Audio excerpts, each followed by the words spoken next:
Barcelona versus Benfica. यार, already हम इस सीजन में दो बहुत ही क्रेजी किस्म की गेम्स इन दोनों टीम्स के दरमियान देख चुके हैं। ग्रुप स्टेज में बार्सिलोना ने एक बहुत ही लाजवाब किस्म का कमबैक किया था और हमको 9 गोल थ्रिलर देखने को मिला था। बारसा ने dying moments of the game के अंदर कमबैक किया था और रफीनिया ने एक कमाल किस्म के काउंटर अटैक के ऊपर गोल स्कोर करके बारसा को ग्रुप स्टेज में 5-4 के साथ मैच जिताया था। और उसके बाद अभी जो फर्स्ट लेग हुआ था चैंपियंस लीग राउंड ऑफ 16 का, जहां पर बार्सिलोना अवे फ्रॉम होम खेल रही थी, तो वो फिक्चर भी काफी ज्यादा मुश्किल हो चुका था क्योंकि कुबार्सी को early in the game 21st minute में रेड कार्ड मिल जाता है और उसके बाद से बार्सिलोना के लिए सरवाइव करना बहुत ही ज्यादा मुश्किल हो जाता है क्योंकि एक बहुत ही हॉस्टाइल किस्म का वहां पर एनवायरनमेंट रहता है और बेनिफिका के जो फैंस हैं वो अपनी टीम को बहुत शिद्दत के साथ सपोर्ट कर रहे होते हैं। तो ऐसी सिचुएशन में बार्सिलोना एक नैरो विन लेकर आती है, thanks to Szczesny, thanks to Raphinha, thanks to Pedri and thanks to Hansi Flick. क्योंकि यार ये तीन प्लेयर्स पिच के ऊपर बहुत ही कमाल किस्म की इन्होंने परफॉर्मेंसेस दी और हैंसी फ्लिक जिनकी डिसीजन मेकिंग आउटस्टैंडिंग थी और उन्होंने अपनी डिसीजन मेकिंग से इस गेम को चेंज करके रख दिया था।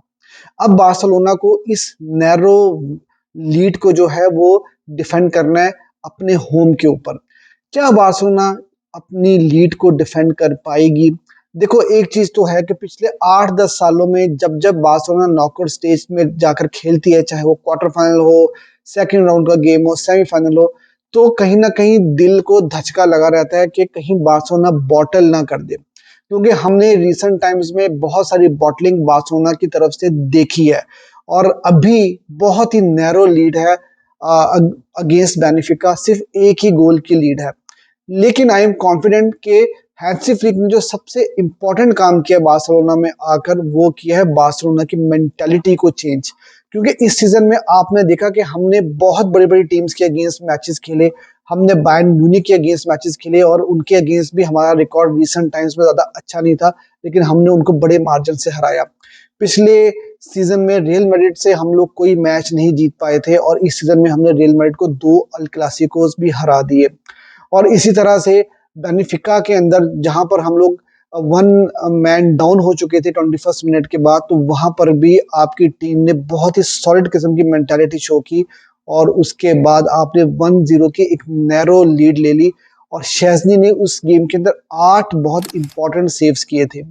तो यहाँ से अब लगता यही है कि बार्सिलोना के जो मेंटल इश्यूज थे, जो साइकोलॉजिकल इश्यूज थे, वो हैंसी फ्लिक के आने के बाद से बार्सिलोना ने ओवरकम किए और बार्सिलोना साइकोलॉजिकली अब बेहतर कंडीशन में है। लेकिन ऑन द अदर हैंड एक बहुत बड़ा इंसिडेंट हो गया है और वो ये था कि बार्सिलोना को इस वीकेंड के ऊपर ओसासुना के अगेंस्ट मैच खेलना था, लेकिन बार्सिलोना वो मैच नहीं खेल पाई क्योंकि बार्सिलोना के जो टीम डॉक्टर थे गार्सिया, उनकी डेथ हो गई।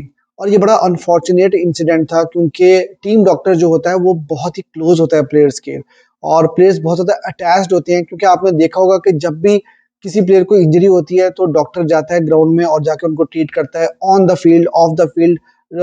जो प्लेयर्स होते हैं जब भी उनको कोई असिस्टेंट चाहिए होती है, मेडिकल असिस्टेंट चाहिए होती है, तो वो उसी डॉक्टर के साथ जो है वो डील कर रहे होते हैं।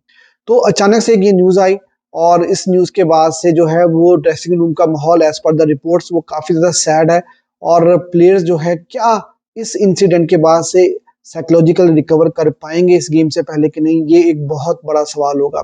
और यहाँ पर हैंसी फ्लिक और उसके जो उसका जो स्टाफ है उसके लिए एक बहुत बड़ा चैलेंज होगा कि वो अपनी टीम को किस तरह से इस गेम से पहले मोटिवेट करेंगे। दूसरी तरफ बार्सिलोना ने ओसासुना वाला गेम नहीं खेला था और जिसकी वजह से प्लेयर्स को फिजिकल रेस्ट तो जरूर मिला है, लेकिन वही बात है कि क्या मेंटली बार्सिलोना के प्लेयर्स रिकवर कर पाएंगे कि नहीं कर पाएंगे, वो एक सवाल रहेगा। बाकी अब टीम न्यूज की बात कर लेते हैं।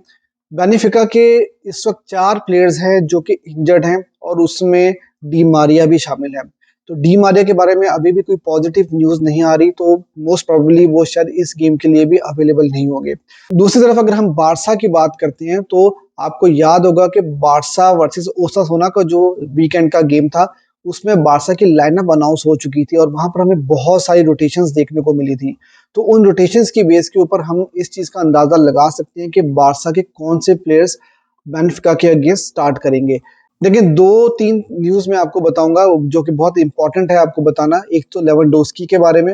लेवेंडोस्की ओसासुना की गेम में बेंच के ऊपर भी अवेलेबल नहीं थे क्योंकि उनको थोड़ा-सा फिज़िकल डिस्कम्फर्ट था। लेकिन अब न्यूज़ आ रही है कि वो इस गेम के लिए अवेलेबल होंगे और वो ये मैच भी स्टार्ट कर सकते हैं। दूसरी चीज़ गावी, गावी भी इलनेस की वजह से अवेलेबल नहीं थे। पिछली 2-3 गेम्स उन्होंने मिस की थी। अब वो भी स्क्वाड के अंदर आ जाएँगे और वो इस गेम के लिए भी अवेलेबल होंगे। अब हम बात कर लेते हैं कि बार्सिलोना की क्या लाइनअप इस गेम में खेलेगी। देखें यार, गोलकीपर शेज़नी जिस तरह की उनकी परफॉर्मेंस जा रही है और जिस तरह पिछले 1 डेढ़ महीने से अगर आप हैंसी फ्लिक को देखें तो वो शेज़नी पे बहुत ज़्यादा ट्रस्ट कर रहे हैं और वही बार्सिलोना की मेन गोलकीपर इस वक्त हैं। इनाके पेना तो इस गेम में स्टार्ट नहीं करेंगे तो शेज़नी के साथ ही बार्सिलोना उतरेगी। कुबार्सी को पिछली गेम में रेड कार्ड हुआ था तो ऑब्वियसली वो भी इस गेम के लिए अवेलेबल नहीं होंगे। तो इसलिए हमारी जो सेंटर बैक पेयरिंग वो रहेगी वो होगी इनिगो मार्टिनेज और अरोहो की। राइट बैक कुंदे होंगे और लेफ्ट बैक की पोजीशन के ऊपर आपको बाल्दे नजर आएंगे। अगर ओसासुना वाली गेम की लाइनअप को अगर आप देखो तो वहां पर आपको बाल्दे लाइनअप में नजर नहीं आ रहे थे, तो इसका मतलब ये था कि बाल्दे को इस गेम के लिए रेस्ट करवाया जा रहा था और इस गेम को ऑब्वियसली बाल्दे ही स्टार्ट करेंगे। अब मिडफील्ड आपकी क्या होगी? देखो मिडफील्ड के अंदर भी हमें बहुत सारी रोटेशंस जो है वो देखने को मिली थी ओसासुना वाली गेम में। तो ये गेम पेड्री और फ्रैंकी डियोंग ही स्टार्ट करेंगे जिस तरह से उन्होंने बेनिफिका की फर्स्ट लेग स्टार्ट की थी। और ओल्मो जिनको हमने कुबार्सी के रेड कार्ड के बाद 21 मिनट के बाद ही जो है सब्स्टिट्यूट कर दिया था, तो वो भी ये गेम स्टार्ट करते हुए हमें नजर आ सकते हैं। फ्रंट थ्री पे हमारे वही 3 प्लेयर रहेंगे।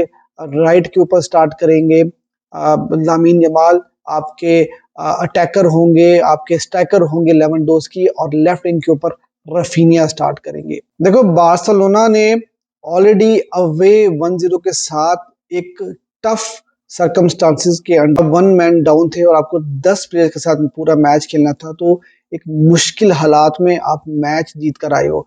तो यहाँ से बार्सिलोना को ये टाई बोतल नहीं करनी है। तो आई होप कि बार्सिलोना यहाँ से एक अच्छा मैच खेले, एक कंप्लीट गेम खेले और सॉलिड परफॉर्मेंस दे और अगले राउंड के लिए क्वालिफाई करे।